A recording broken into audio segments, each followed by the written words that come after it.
Hello everyone, जैसे कि आप सबको पता है कि हमारा क्लास 11th का unit first physical world and measurement चल रहा है और according to NCERT chapter first units and measurements अभी चल रहा है। ठीक है, जिसमें हमने इससे पहले प्रीवियस वीडियो में किसके बारे में डिस्कस किया था, फिज़िकल वर्ल्ड के बारे में डिस्कस किया था and types of forces in nature, nature in laws, इन सब के बारे में हमने उसमें डिस्कस किया था।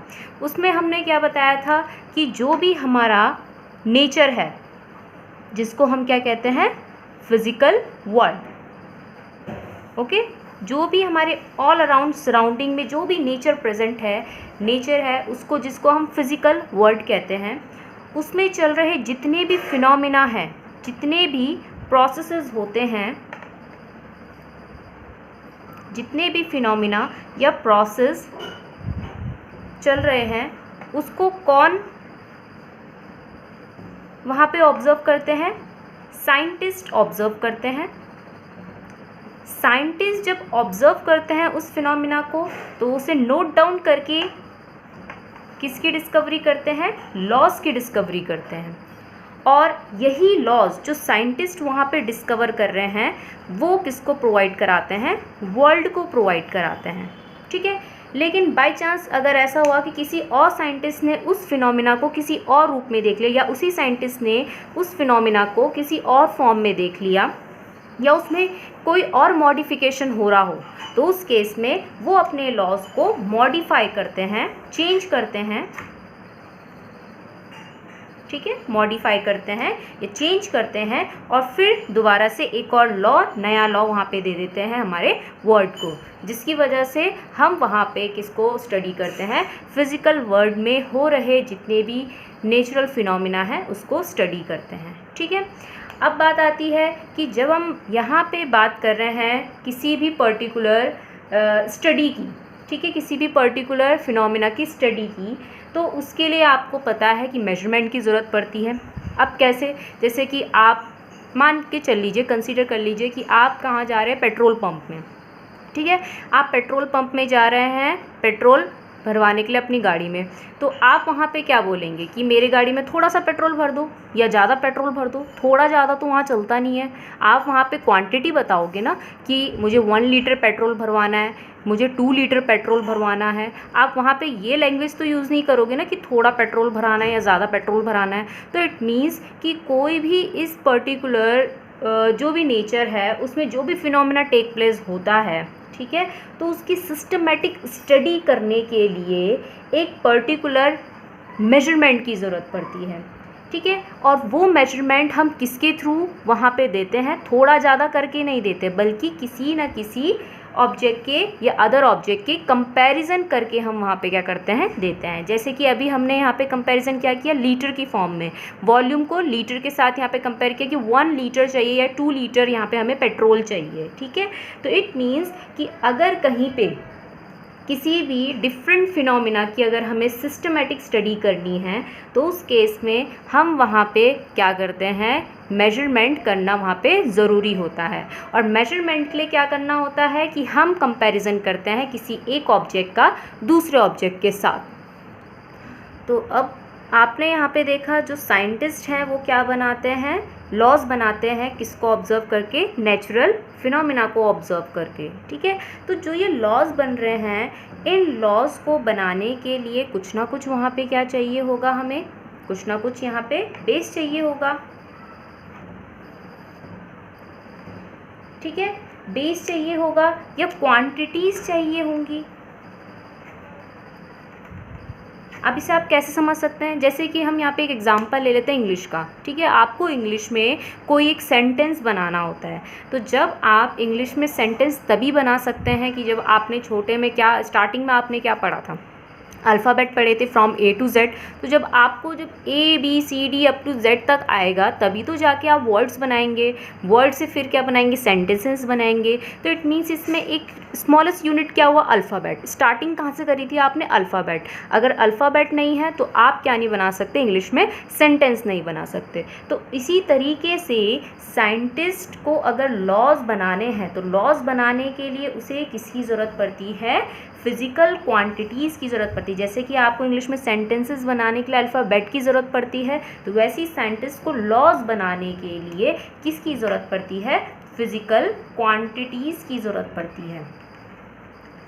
बिना फिजिकल क्वांटिटीज़ के कोई भी साइंटिस्ट लॉज को नहीं बना सकता, नहीं समझा सकता। ठीक है, तो अब फिजिकल क्वांटिटीज़, तो इसमें हमने क्या बोला?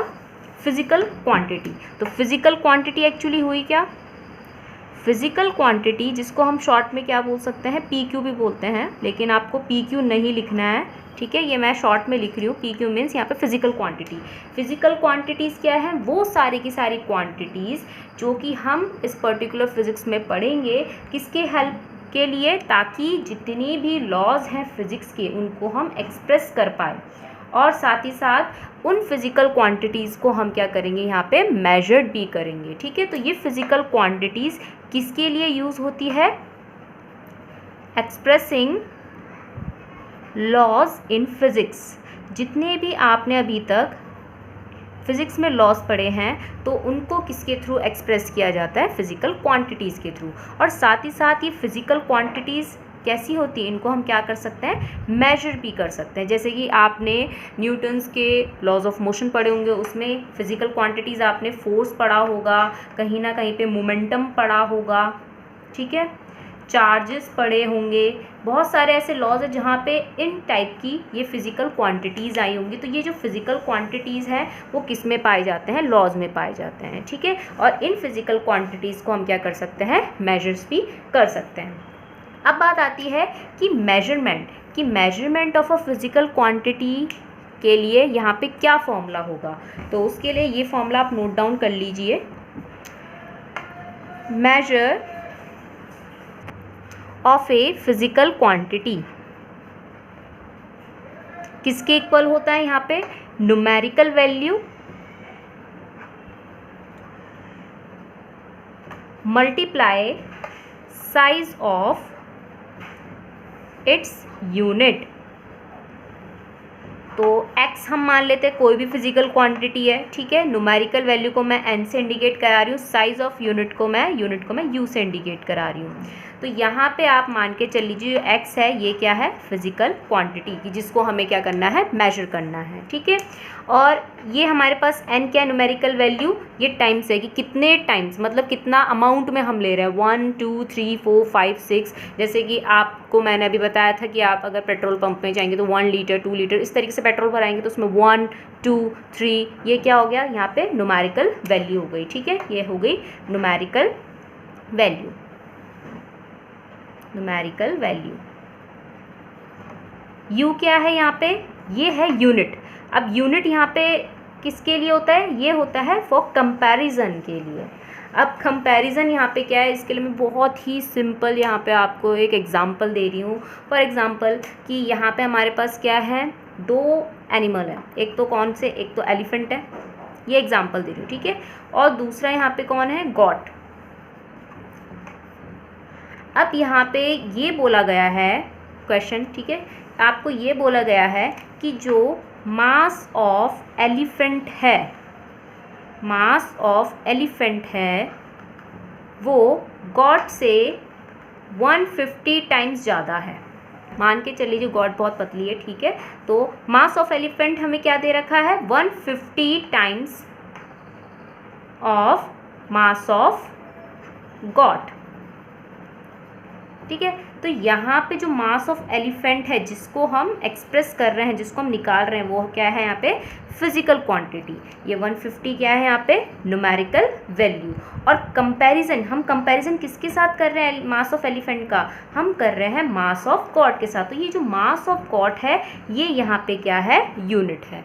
तो इस तरीके से हम जिसके टर्म्स में हम जिसको क्या करते हैं यहाँ पे एक्सप्रेस करते हैं, कंपैरिजन कराते हैं, तो उसको हम क्या कहते हैं? यूनिट। जैसे कि अभी मैंने एक एग्जांपल दिया था पेट्रोल का, तो 1 लीटर, 1 क्या है? न्यूमेरिकल वैल्यू, एंड लीटर वहाँ पे क्या है? Size of its unit. अब आपसे अगर जैसे पूछ लेंगे कि अगर मैं लेंथ की बात करूं, आपसे पूछूं कि बेटा ये बताओ कि लेंथ को हम कितने यूनिट्स में हम कंपेयर कर सकते, निकाल सकते हैं, तो आप क्या बोलोगे? तो आप में से कोई बोलेगा मीटर में भी निकाल सकते हैं मैम, सेंटीमीटर में भी निकाल सकते हैं, इंचेस में भी निकाल सकते हैं, फुट में भी निकाल सकते हैं, डेसीमीटर में, डेकामीटर में बहुत सारी इसकी यूनिट्स हैं। तो ये जो मीटर है, किलोमीटर है, सेंटीमीटर है, ये क्या है? साइज़ ऑफ यूनिट है ना, साइज़ ऑफ यूनिट। ठीक है, अगर मैं मीटर और किलोमीटर को कंपेयर करूं, ठीक है, तो किलोमीटर तो बहुत बड़ा हो गया। 1 किलोमीटर में कितने मीटर हुए? 1000 ना, तो 1 किलोमीटर क्या हो गया? बड़ा हो गया। और अगर मैं 1 मीटर की बात करूँ तो वो क्या होगा? बहुत कम होगा। तो ये क्या है? साइज़ ऑफ यूनिट है। तो साइज़ ऑफ यूनिट को अगर हम किसी न्यूमेरिकल वैल्यू में एक्सप्रेस करते हैं तो वो किसको मेजर करता है? फिजिकल क्वांटिटी को मेजर करता है। ठीक है, तो यूनिट एक तरीके से यहाँ पे किसके लिए यूज़ होता है? कंपैरिजन के लिए यूज़ होता है कि जो फिजिकल क्वांटिटी है वो उस यूनिट का कितना टाइम्स है।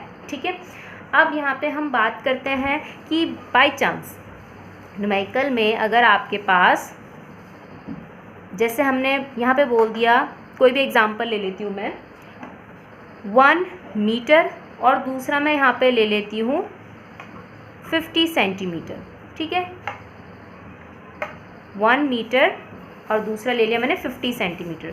तो अगर मैं दोनों को देखूँ, दोनों की जो यूनिट है वो किसकी है? लेंथ की है। मतलब फिजिकल क्वांटिटी दोनों की क्या है? सेम है। क्या? लेंथ। मीटर, लेंथ को भी हम मीटर में नाप सकते हैं और लेंथ को हम सेंटीमीटर में भी नाप सकते हैं। ठीक है, तो दोनों में कॉमन चीज़ क्या है? फिजिकल क्वांटिटी कॉमन चीज़ है, लेकिन साइज़ ऑफ यूनिट क्या है? अलग अलग है। तो ऐसे केस में जब कहीं पे लेंथ, जहाँ पे फिजिकल क्वांटिटी सेम हो, इफ़ फिजिकल क्वांटिटी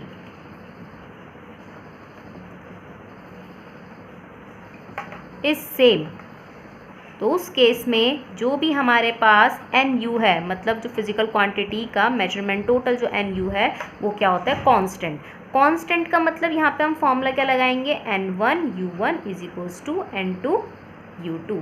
ठीक है, तो n1 u1 मतलब दूसरा जो साइज़ ऑफ हमें क्या दे रखा है? फिजिकल क्वांटिटी दे रखा है, साइज़ ऑफ यूनिट दे रखा है। और u2 क्या है? जो उसी सेम फिजिकल क्वांटिटी की साइज़ ऑफ अदर यूनिट दे रखी हो। तो उस केस में हम ये वाला फॉर्म लगाएंगे n1 u1 is equals to n2 u2। ठीक है, जैसे कि एग्जांपल के तौर पे मैं यहाँ पे लिख लेती हूँ कि हमारे पास क्या बोल रखा है कि आपको निकालना है 10 सेंटीमीटर में कितने मीटर होते हैं। ये तो आप वैसे भी डायरेक्ट निकाल सकते हैं, लेकिन अगर हमारे पास इस फॉर्मूले के थ्रू मैं इसको निकालने की कोशिश करूँ तो कैसे निकालूंगी? तो उसके लिए आपको इसे कैसे करना पड़ेगा। और एक और चीज़, इसमें जब हम बाद में इसको कैलकुलेट करेंगे तो उनकी यूनिट्स, साइज़ ऑफ यूनिट को क्या बना देंगे? सेम बना देंगे। ठीक है, तो इट मीन्स हमें यहाँ पे दे रखा है n1। ठीक है, n1 कितना दे रखा है? 10। u1 कितना दे रखा है यहाँ पे? u1 यहाँ पे क्या है? सेंटीमीटर है। ठीक है, और सेंटीमीटर को मैं यहाँ पे 1 सेंटीमीटर भी लिख सकती हूँ, क्योंकि जिसके आगे कुछ नहीं तो 1 ही होगा। ठीक है, साथ ही साथ यहाँ पे हमें u2 कितना दे रखा है? मीटर, मतलब 1 मीटर दे रखा है। और हमें निकालना है यहाँ पे n2। तो लगा देते हैं ये वाला फॉर्मूला। n1 की जगह आ जाएगा 10, u1 की जगह तो सेंटीमीटर ही रहेगा। ठीक है, इज इक्वल्स टू n2 की जगह, n2 तो हमें निकालना है, और u2 की जगह कितना आ जाएगा यहाँ पे? 1 मीटर। n2 हमें निकालना है, तो 10 सेंटीमीटर अपॉन 1 मीटर। 1 मीटर में कितने सेंटीमीटर होता है? 100 सेंटीमीटर, सबको पता है। ठीक है, n2 इज इक्वल्स टू कितना हो जाएगा यहाँ पे? 10 अपॉन 100, ऊपर भी सेंटीमीटर नीचे भी सेंटीमीटर, क्योंकि 1 मीटर को मैंने सेंटीमीटर में चेंज कर दिया है। ठीक है, सेंटीमीटर से सेंटीमीटर कट, 1 0 से 1 0 कट, तो n2 यहाँ पे कितना निकल के आ जाएगा? n2 यहाँ पे निकल के आ जाएगा 1/10। ठीक है, या फिर 0.1। तो इट मीन्स मैं यहाँ पे क्वेश्चन मार्क की जगह क्या लिख सकती हूँ? 0.1 मीटर। तो 10 सेंटीमीटर में कितने मीटर होते हैं? 0.1 मीटर। इस तरीके से हम यहाँ पे n1 u1 is equals to n2 u2 formula use कर सकते हैं। क्या निकालने के लिए? सेम फिजिकल क्वांटिटी की कोई भी न्यूमेरिकल वैल्यू निकालने के लिए। अब नेक्स्ट इसके बाद आता है फिजिकल क्वांटिटी, हमने पढ़ लिया। अब टाइप्स ऑफ फिजिकल क्वांटिटीज़ कितनी होती है? तो यहाँ पे 3 टाइप्स की फ़िज़िकल क्वांटिटीज़ होती हैं। सबसे पहली कौन सी है यहाँ पे? Fundamental quantity. सेकंड नंबर पे है derived quantity, and third number पे है यहाँ पे सप्लीमेंट्री क्वांटिटी। अब यहाँ पे बात आती है सबसे पहले फंडामेंटल क्वांटिटी की। तो ये फंडामेंटल क्वांटिटी एक्चुअली है क्या? फंडामेंटल क्वांटिटी वो क्वांटिटी होती है जो किसी भी और अदर फिजिकल क्वांटिटीज़ पे डिपेंड नहीं करती है। ये किसी और फिजिकल क्वांटिटी पे डिपेंड नहीं करती है, अपने में ही यूनिक होती है। जैसे कि अभी आपको बताया गया था कि इंग्लिश में अगर आपको सेंटेंसेस बनाने हैं तो उसके लिए आपको वर्ड्स की नॉलेज होनी चाहिए। वर्ड्स किससे बनेंगे? अल्फ़ाबेट से बनेंगे, ठीक है। तो सबसे स्मॉलेस्ट वहाँ पे पार्ट क्या है, सबसे स्टार्टिंग पार्ट क्या है वहाँ पे? अल्फ़ाबेट। तो अल्फ़ाबेट क्या है? अल्फ़ाबेट क्या किसी और चीज़ से बना है? नहीं, अल्फ़ाबेट अपने में ही यूनिक है और किसी पे भी डिपेंड नहीं करता है, ठीक है। तो इट मीन्स जो भी चीज़ बनती है वो अल्फ़ाबेट से ही बनती है, ठीक है। तो वैसे ही फंडामेंटल क्वांटिटी, फंडामेंटल क्वांटिटीज़ वो क्वांटिटी जो इंडिपेंडेंट होती है, जो भी चीज़ बनेगी वो इन्हीं क्वांटिटीज़ से बनेगी। और सबसे यहाँ पे क्या होती है? स्मॉलेस्ट यूनिट भी बोल सकते हैं और ये भी बोल सकते हैं कि जो भी चीज़ यहाँ पे बनेगी यूनिक फॉर्म में, ठीक है, कि जो भी यूनिक होगी क्वांटिटीज़ उसको हम क्या कहते हैं? फंडामेंटल क्वांटिटी, ठीक है। बेसिक क्वांटिटी तो मतलब ये है, ये ही सबका बेस है। जैसे कि अल्फ़ाबेट सबका बेस है तो वैसी फंडामेंटल क्वांटिटी ही सबका बेस है कि इसी फंडामेंटल क्वांटिटी को अगर हमने पढ़ लिया तो हम ऑल अदर क्वांटिटीज़ को भी इसी से बना सकते हैं। तो फंडामेंटल क्वांटिटीज़ को अगर हम स्टडी करें तो ये होती है 7 बेसिक यूनिट। ये फर्दर डिवाइड होती है 7 बेसिक यूनिट्स, 7 बेसिक क्वांटिटीज़ में। यहाँ पे मैं क्वांटिटीज़ ही बोलूँगी, ठीक है, जब क्वांटिटीज़ चल रही हैं। और ये आपको याद करनी है कैसे? अब देखिए, पहली जो यहाँ पे बेसिक क्वांटिटी है लेंथ, देन उसके बाद mass, third time, temperature, electric current, luminous intensity, quantity of matter. ये 7 बेसिक क्वांटिटीज़ आपको याद करनी है, ठीक है। सीक्वेंस आप कैसे भी बना सकते हैं, लेकिन ये फर्स्ट 3 सीक्वेंस याद रखना कि फर्स्ट 3 में इन तीनों में से कोई से भी आप आगे पीछे कर सकते हैं, लेकिन यहाँ पे पहले 3 की सीक्वेंस थोड़ा सा याद रखना, बाकी आप कैसे भी इसका सीक्वेंस कर सकते हैं, ठीक है। Length, mass, time, temperature, electric current, luminous intensity and quantity of matter, ठीक है। तो ये 7 की 7 बेसिक क्वांटिटीज़ हैं, जैसे कि अल्फ़ाबेट होती है इंग्लिश में। अब इनकी यूनिट्स क्या हैं? तो आपको पता ही है कि जैसे मैंने अभी बताया था कि वैसे तो हम लेंथ को बहुत सारे यूनिट्स में हम मेजर कर सकते हैं, लेकिन कुछ ऐसी यूनिट जो कि पूरे वर्ल्ड वाइड में यूज़ की जाए उस पर्टिकुलर फिज़िकल क्वांटिटी की, तो वो एक सिंगल ही होती है। तो यूनिट जो लेंथ की हम यूज़ करते हैं वो करते हैं मीटर, स्मॉल लेटर में लिखते हैं। मास की क्या होती है? Kilogram, kilogram. टाइम की होती है सेकेंड। टेम्परेचर की केल्विन, साथ साथ याद भी करते हुए चले। इलेक्ट्रिक करंट की होती है एम्पियर, स्मॉल लेटर में लिखना है। लुमिनस इंटेंसिटी की होती है यहाँ पे कैंडिला। क्वांटिटी ऑफ मैटर की होती है यहाँ पे मोल। सिंबल अगर देखें तो मीटर का होता है स्मॉल m, किलोग्राम का होता है kg, सेकंड का होता है s, केल्विन का होता है कैपिटल K, एम्पियर का होता है कैपिटल A, कैंडिला का होता है CD और मोल का होता है MOL। तो ये इनके सिंबल हैं, ठीक है। तो ये 7 बेसिक क्वांटिटीज़ हैं जो किसके अंदर आती हैं? फंडामेंटल क्वांटिटीज़ के अंदर। इन्हीं के ही मिक्सचर से, इन्हीं को ही मल्टीप्लाई करके, इन्हीं के कॉम्बिनेशन से हम क्या बनाते हैं? ऑल अदर क्वांटिटीज़ बनाते हैं। अब बात आती है, जैसे कि मैंने बताया अल्फ़ाबेट को कंबाइन करके वर्ड्स बनते हैं, तो वैसे ही बेसिक ये फंडामेंटल क्वांटिटीज़ को कंबाइन करके कुछ क्वांटिटीज़ बनती है। उन क्वांटिटीज़ को हम क्या कहते हैं यहाँ पे? Derive quantity. तो डिराइव, देखो नाम भी इसका डिराइव है। डिराइव मतलब जो किसी और से ऑब्टेनेबल हो, तो किसी और से मतलब फंडामेंटल क्वांटिटीज़ से। तो ऐसी क्वांटिटीज़ जो किससे ऑब्टेन होती है? फंडामेंटल क्वांटिटीज़ से ऑब्टेन होती है, उसको हम कहते हैं यहाँ पे डिराइव क्वांटिटी। एग्जाम्पल के रूप में ले लेते हैं यहाँ पे, जैसे एग्जाम्पल हो गया एरिया। एक क्वांटिटी मैंने ले ली एरिया। एरिया को किससे मेजर करते हैं? याद होगा, इसकी यूनिट क्या होती है? Metre square. तो आप यहाँ पे देख रहे हैं कितनी बार मीटर आ रहा है? 2 टाइम्स आ रहा है ना, 2 बार आ रहा है, सॉरी 2 बार आ रहा है, m इंटू एम। तो इट मीन्स यहाँ पे हमने किसका यूज़ किया? बेसिक यूनिट का यूज़ किया, बेसिक क्वांटिटीज़ का यूज़ करके हम यहाँ पे क्या कर रहे हैं? डिराइव क्वांटिटी एरिया निकाल रहे हैं, ठीक है। इसके अलावा अगर मैं यहाँ पे बात करूँ किसकी? यहाँ पे वेलोसिटी की बात कर लेते हैं। आपने पढ़ा होगा 9th क्लास में वेलोसिटी, स्पीड। इसकी यूनिट क्या होती है? मीटर पर सेकंड पढ़ रखी है आपने, ठीक है। और अगर मैं यहाँ पे ध्यान से देखूँ तो मीटर बेसिक क्वांटिटी कौन सी, लेंथ, ठीक है। और सेकंड यहाँ पे किसकी यूनिट है, टाइम की। तो इट मीन्स इनके कॉम्बिनेशन से जो यहाँ पे बेसिक क्वांटिटीज़ या फंडामेंटल क्वांटिटीज़, इनके कॉम्बिनेशन से जो भी क्वांटिटीज़ हमें मिलती हैं या जो भी यूनिट्स हमें मिलती हैं उनको हम कहते हैं डिराइव्ड क्वांटिटीज़ और डिराइव्ड यूनिट्स। क्वांटिटीज़ ये हैं और यूनिट्स क्या है, ये मीटर सेकेंड, ये मीटर स्क्वायर, मीटर पर सेकेंड, ये है इनकी यूनिट्स, ठीक है। तो आप क्वांटिटीज़ और यूनिट्स में भी थोड़ा फ़र्क रखिएगा।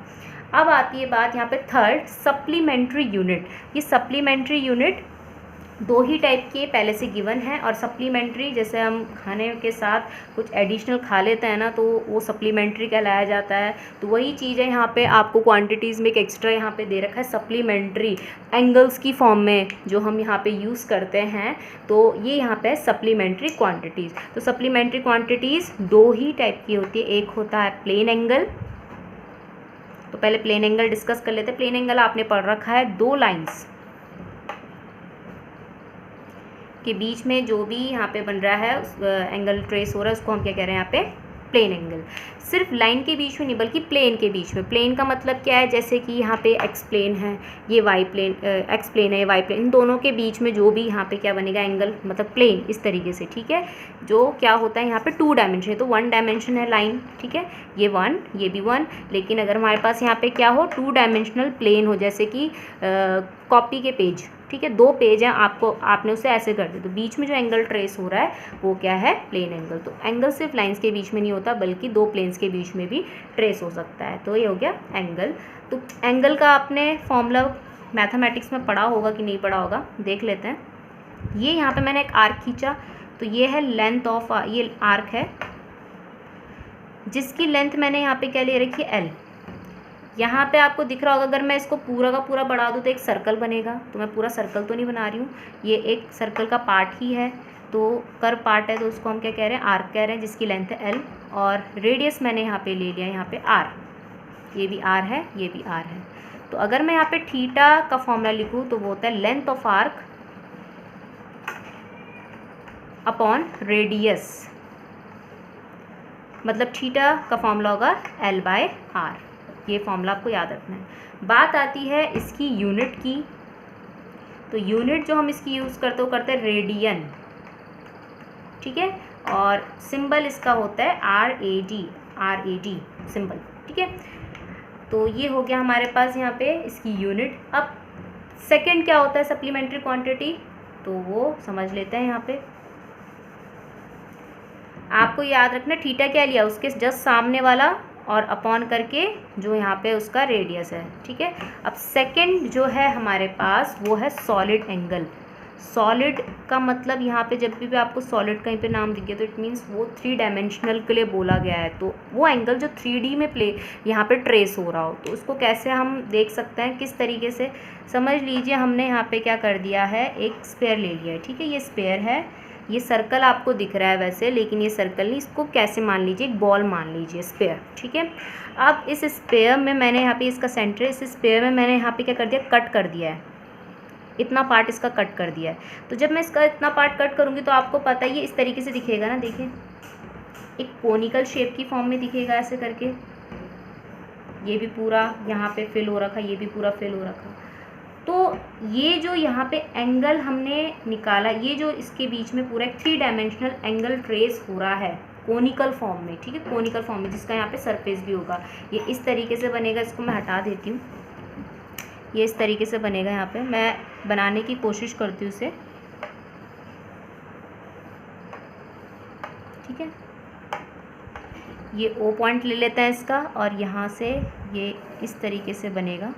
ये इसका सरफेस है पूरा, ठीक है। इस सरफेस को, ये सरफेस का स्मॉल पार्ट है, तो मैं इसे क्या ले रही हूँ, DS ले रही हूँ, ठीक है। D बताया था ना, स्मॉल S मतलब surface area, small part of surface area, ठीक है। तो ये एंगल जो होगा वो होगा सॉलिड एंगल, जो कैसे ट्रेस हो रहा है, बिल्कुल किस फॉर्म में हो रहा है, इसी तरीके से कि यहाँ पे भी सरफेस एरिया है और ये पूरा 3 डायमेंशन में जो यहाँ पे ट्रेस हो रहा है। ये इसका रेडियस ले लेते हैं, ठीक है। तो अगर हम यहाँ पे इसका फॉर्मूला निकालें तो जो फॉर्मूला होता है इसका सॉलिड एंगल का, तो मैं लिख रही हूँ यहाँ पे से इसे सिग्मा, इसे ओम से इंडिकेट करा रही हूँ मैं।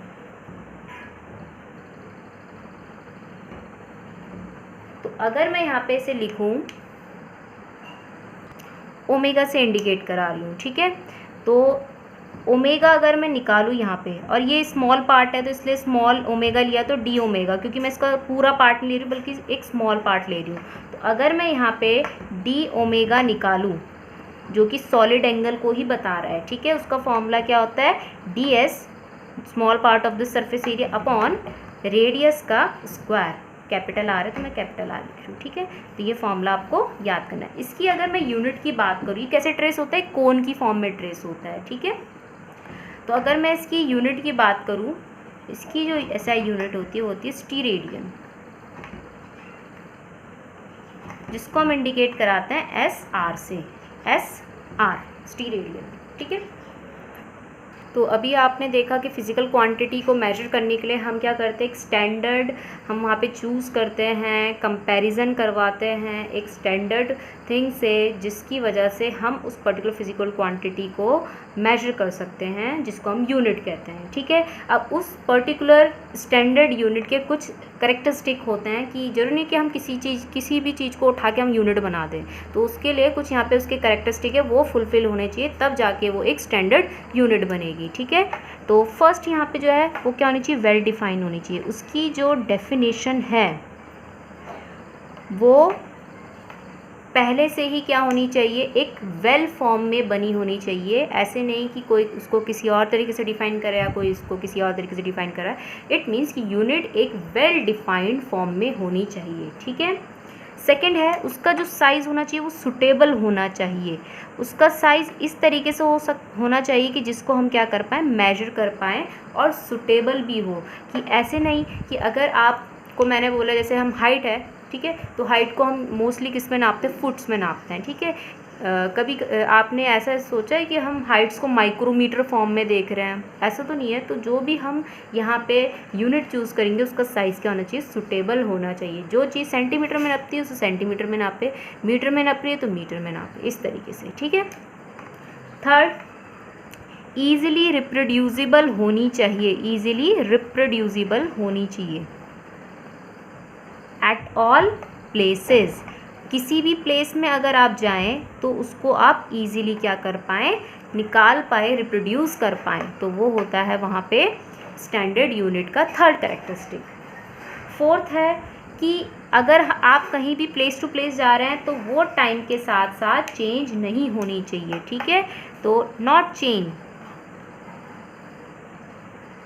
विद टाइम, टाइम के साथ भी चेंज नहीं होनी चाहिए वो यूनिट, कि एक साल पहले कुछ और यूज़ करते थे फिर एक साल बाद कुछ और यूज़ कर रहे हैं, ठीक है। एंड प्लेस टू प्लेस भी चेंज नहीं होनी चाहिए, हर प्लेस में वही यूनिट यूज़ होनी चाहिए, ठीक है। प्लेस टू प्लेस, हर किसी भी प्लेस में आप जाएं तो यूनिट एज इट इज़ ही रहनी चाहिए।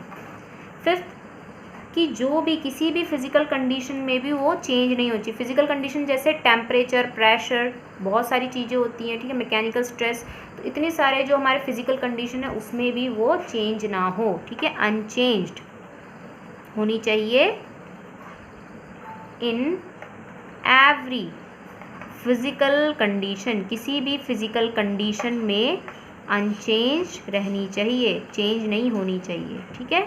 Six, easily accessible. Easily accessible मतलब ईजिली ऑब्टेनेबल, कहीं भी जाओ तो ईजिली आप उसे ऑब्टेन कर पाओ, ऐसा ना हो कि उसको ऑब्टेन करने में दिक्कत हो रही हो, तो इसीलिए ईजिली एक्सेसिबल। यह है कुछ कैरेक्टरिस्टिक ऑफ स्टैंडर्ड यूनिट। तो ये कुछ सिस्टम ऑफ यूनिट्स हैं जो कि प्रीवियसली यूज़ की जाती थी ताकि हम किसी फिज़िकल क्वांटिटी को मेजर करें। तो सबसे पहला जो सिस्टम ऑफ यूनिट है वो है एफपीएस। एफपीएस ये ब्रिटिश सिस्टम यूनिट है, क्यों, क्योंकि ये ब्रिटिश में, इंग्लैंड में ही ये क्या करी गई थी, डिस्कवर की गई थी। अब इसको याद करने का तरीका क्या है, इसमें जो पहली यूनिट है वो है लेंथ की, दूसरी है मास की, तीसरी है टाइम की। लेंथ, मास, टाइम। तो एफ मतलब फुट, पी मतलब पाउंड, एस मतलब सेकेंड। तो इट मीन्स हम जो भी क्वांटिटीज़ हैं, जो भी हम लेंथ है वो फुट में मेजर करते थे एफपीएस में, और जो भी हम मास है वो पाउंड में मेजर करते थे। और ये आपने पढ़ रखा होगा कि 1 फुट में वैसे 1 फुट में होते हैं 12 इंचेस, और मीटर अगर हम देखें 0.305 मीटर होता है, ठीक है। 1 पाउंड में 0.454 kg होता है। सेकंड तो आपको पता ही है, सेकंड है, ठीक है, क्योंकि सेकंड पहले से ही ऐसा यूनिट है। तो ये है ब्रिटिश सिस्टम। उसके बाद फ्रेंच, जो फ्रांस में डिस्कवर हुआ था, वो था सीजेस सिस्टम। सी मतलब अगर हम मीटर को नापते थे तो सेंटीमीटर में नापते थे, इसलिए मैं डायरेक्टली SCM लिख रही हूँ, ठीक है। और मास को नापते थे हम ग्राम में, S मीन्स सेकेंड। तो ये क्या था, फ्रेंच सिस्टम था। ये बताने की ज़रूरत नहीं है आपको कि यहाँ पे अगर 1 सेंटीमीटर निकाले तो कितना मीटर होता है, 1/100 मीटर बोलेंगे, ठीक है। 1 ग्राम में कितने किलोग्राम, 1/1000 किलोग्राम। सेकंड ही है।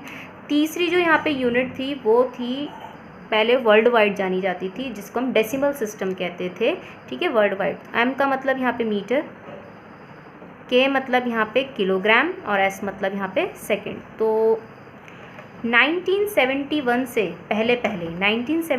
पहले जो भी वर्ल्ड वाइड हम यूनिट्स यूज़ करते थे वो थी MKS। 1971 में एक जनरल कॉन्फ्रेंस बैठी वेट एंड मेजरमेंट के लिए।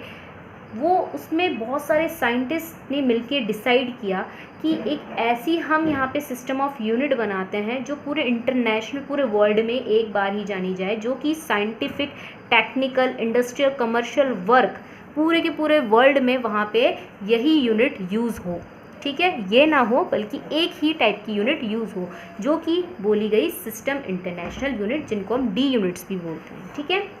तो सिस्टम इंटरनेशनल यूनिट पूरी वर्ल्ड वाइड यूनिट है, जिसको हम हर जगह यही यूज़ करते हैं। तो आपने देखा होगा न्यूमेरिकल भी सॉल्व करते टाइम सबसे पहले हम उसे SI सिस्टम में ही चेंज करते हैं, ठीक है। तो अब यहाँ पे जब हम SI की बात करें तो अभी जो मैंने आपको फंडामेंटल यूनिट्स और सप्लीमेंट्री यूनिट्स पढ़ाई थी ना, 7 बेसिक यूनिट्स जो फंडामेंटल यूनिट के अंदर थी और 2 सप्लीमेंट्री यूनिट, तो वो जो पूरी की पूरी 7 और 2 वो 9, वो टोटल कौन सी यूनिट्स होती है, SI यूनिट्स होती हैं। तो वो आपको याद करनी है, ठीक है। साथ ही साथ अब बात आती है कि इस SI के एडवांटेज क्या थे। तो इसका जो पहला यहाँ पे एडवांटेज है रेशनल सिस्टम ऑफ यूनिट। इसको हम रेशनल सिस्टम ऑफ यूनिट भी बोलते हैं। क्यों? क्योंकि एक ऐसी यूनिट है 1 यूनिट फॉर 1 फिजिकल क्वांटिटी। एक फिजिकल क्वांटिटी के लिए सिर्फ एक ही यूनिट यूज़ होगी। जैसे कि लेंथ है फिजिकल क्वांटिटी, तो उसके लिए हम मीटर ही यूज़ करेंगे और कोई यूनिट यूज़ नहीं करेंगे। तो SI में 1 फिजिकल क्वांटिटी के लिए एक यूनिट, इसीलिए इसे रेशनल सिस्टम ऑफ यूनिट भी बोलते हैं। सेकेंड, ये कैसा सिस्टम ऑफ यूनिट है, कोहेरेंट सिस्टम ऑफ यूनिट भी बोला जाता है। Coherent system of unit, coherent कहीं पे भी आपको सुनाई दे गया तो कोहेरेंट मतलब जिससे और भी चीज़ें क्या होती हों, प्रोड्यूस होती हों। तो आपने अभी पढ़ा था कि SI में 7 बेसिक यूनिट और 2 सप्लीमेंट्री यूनिट्स आती जो अपने में ही क्या है, फंडामेंटल है, जिनसे और सारी डिराइव यूनिट भी निकलती हैं, फोर्स निकलती है, एक्सेलरेशन निकलती है, वेलोसिटी निकलती है, एरिया निकलती है। तो it means SI system, SI unit से हम और भी सिस्टम ऑफ यूनिट्स को क्या कर सकते हैं, निकाल सकते हैं। मतलब CGS, FPS और भी सिस्टम ऑफ यूनिट को हम प्रोड्यूस कर सकते हैं, ठीक है। क्या करके, उसमें कुछ ना कुछ SI यूनिट में मल्टीप्लाई या डिवाइड करके, ठीक है। तो इसलिए वो कोहेरेंट सिस्टम ऑफ यूनिट्स भी कही जाती है। और थर्ड, ये कैसा सिस्टम होता है, it is a matric system भी होता है। ये मैट्रिक सिस्टम मतलब कि इसको हम किसकी फॉर्म में यहाँ पे मेजर करके लिख सकते हैं, इसको हम किसकी फॉर्म में एक्सप्रेस करके लिख सकते हैं, पावर ऑफ 10 की फॉर्म में। जैसे कि अगर आपके पास ये दे रखा है 1000 मीटर, तो इसको मैं क्या लिख सकती हूँ, 10⁻³ मीटर भी लिख सकती हूँ, क्योंकि इसमें 0 कितनी बार है, 3 बार है। तो इट मीन्स 10⁻³ मीटर। तो ये जो हमने पावर फॉर्म में लिखा है तो वो क्या है, यहाँ पे मैट्रिक सिस्टम है। तो हम इसे मैट्रिक सिस्टम की फॉर्म में भी लिख सकते हैं। जैसे कि अगर आपसे पूछ लिया गया कि 1 मिलीमीटर, तो इसमें जो मिली है उसको 10⁻³ मीटर भी लिख सकते हैं। तो ये जो मिली आया था, उस मिली को हमने 10⁻³ लिख दिया है, ठीक है। तो ये हो गया इसका मैट्रिक सिस्टम की, इसको हम 10 की पावर की फॉर्म में भी क्या कर सकते हैं, लिख सकते हैं।